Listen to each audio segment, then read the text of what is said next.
was time to add Clone Commander Wolffe to the collection. At the time of filming, Hot Toys actually recently released Plo Koon, so now I'm even more excited to get the leader of the Wolf Pack out here before I inevitably end up getting Plo Koon. I don't have plans to get any other Wolfpack troopers at the moment, but I had to have Commander Wolffe because he was in the Clone Wars and then he actually showed up in Rebels. His story is pretty interesting as well because Ventress blinded him in one eye and then he got a pretty cool looking scar matching Anakin's. Then of course he added a cybernetic eye in the spot where his other eye used to be.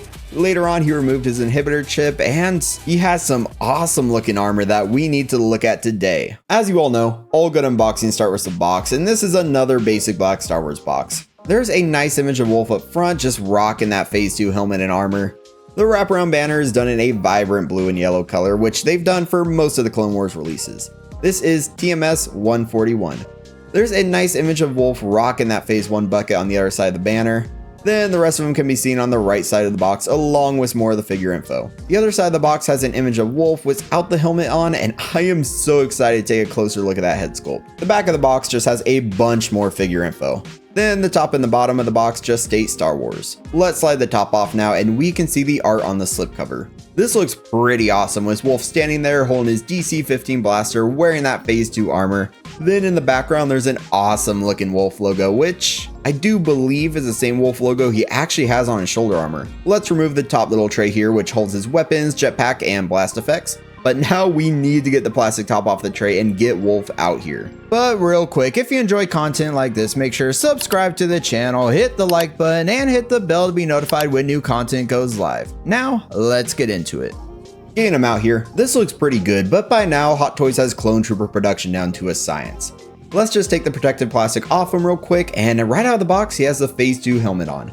I love the look of this helmet. I always prefer the Phase 2 armor look for clones over the Phase 1, but I do love when Hot Toys gives us both options because one day, maybe I'll change my mind. The gray looks great here with the painted detail for the Wolffe. His visor is also pretty different compared to other Phase 2 clones and has a much sleeker look. The sculpt work for the armor looks great and it's very weathered, which I always like to see. He has a wolf symbol on his shoulder armor with some spiky gray painted detailing. His other shoulder has a die-cast antenna, which is a pretty nice touch, and another symbol right here. The forearm on this side gets the sculpted button details that can actually be swapped out with the Phase 1 piece, which we'll look at later. His belt and holsters look pretty good, but unfortunately, his hip skirts are not wired. The shin and feet armor look great, and I love that we can see some paint scratched off just to add to that realism. Overall, most of this is clone armor that Hot Toys has made before, but that's the point, and for me, I love the slight variation to each clone since I am a huge Clone Wars fan. Now for the accessories, starting with that smaller tray. His jetpack's in here and this looks great. It's mostly dark gray with some dirty lighter gray detailing on it.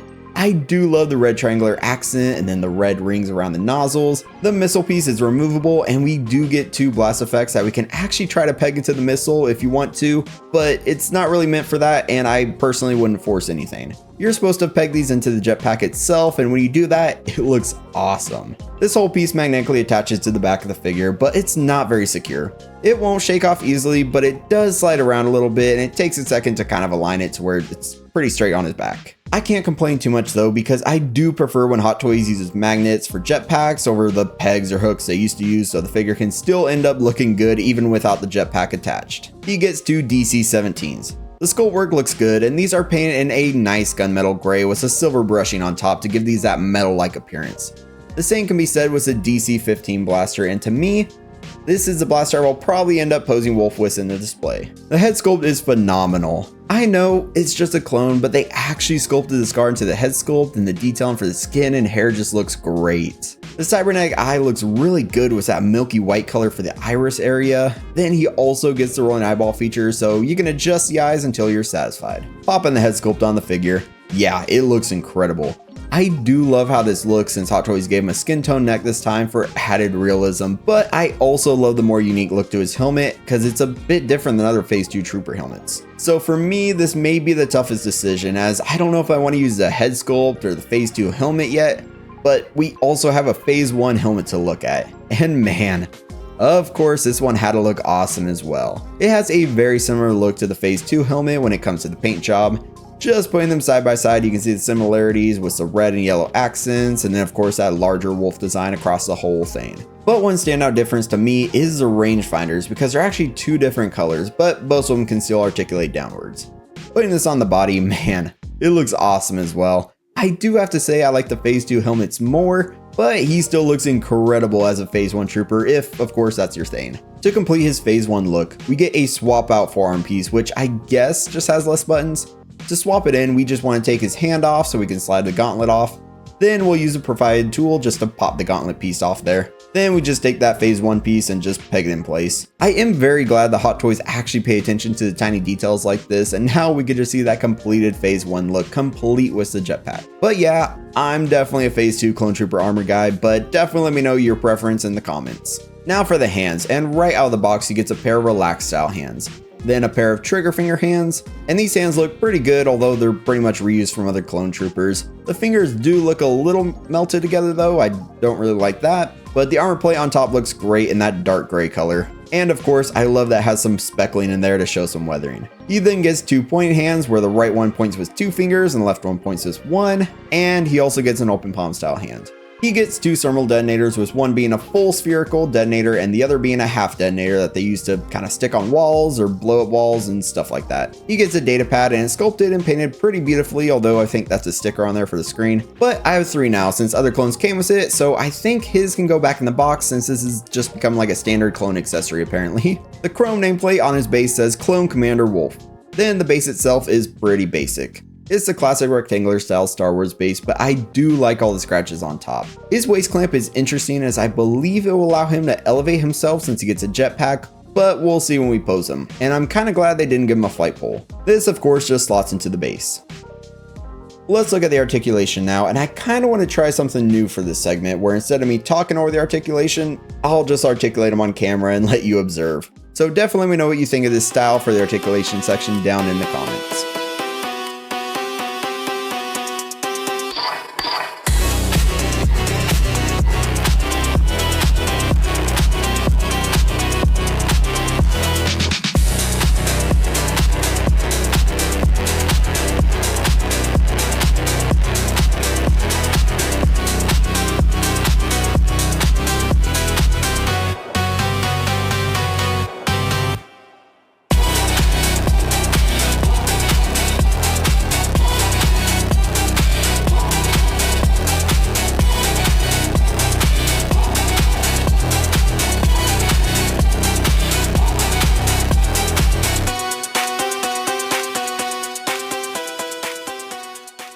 Now let's do some comparisons. Up first, I put the Phase 1 Commander Wolffe next to Phase 1 Commander Cody. These two look awesome next to each other, and maybe one day I'll put all my clones in that Phase 1 look, but for now, I prefer that Phase 2 look, and having Phase 2 Commander Wolffe next to Phase 2 Captain Rex just works. These look amazing next to each other. But I might be replacing this Rex soon, potentially, just depending on how good or bad the Ahsoka Rex is. Now it's time to pose. For the first pose, we have Wolffe aiming his DC-15 blaster with that head sculpt on. This head sculpt is just beautiful and tells the story of Wolffe perfectly since Ventress gave him and Anakin matching scars. For the next pose, I have Wolffe up in the air using his jetpack. This also looks crazy good, so maybe I'll have to pose him in the air with a jetpack like this in the display, but we'll have to see. However, I do really like that they didn't give us a flight pole and waist clamp and just gave us this piece, and hopefully we'll see it on more clones in the future. I really like Clone Commander Wolffe. He's an awesome looking trooper with a pretty awesome backstory. And that backstory can be seen on his face with a scar and white cybernetic eye that Hot Toys nailed on the head sculpt. There are a lot of collectors who pass on clone releases simply because they're clones, and I will admit they are all very similar if you're an outsider looking in. The armor is usually very similar in design, and most of the head sculpts look the same as their clones. But if you're someone who grew up watching Clone Wars and the prequels like me, you know that the clones are more than just a number.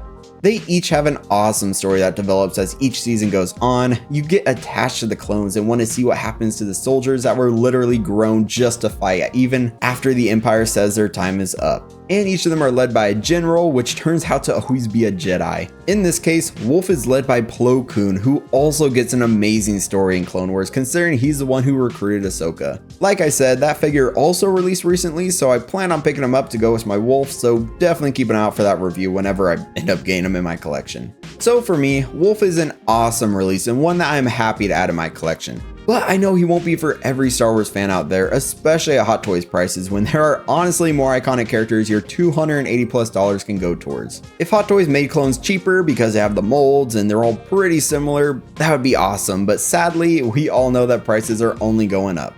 So my conclusion here is to buy him if you love Clone Wars and specifically the character of Clone Commander Wolffe like me, but if space is limited or those funds can go towards something like the new Episode 3 Anakin they're coming out with, for example, you're better off just passing on them.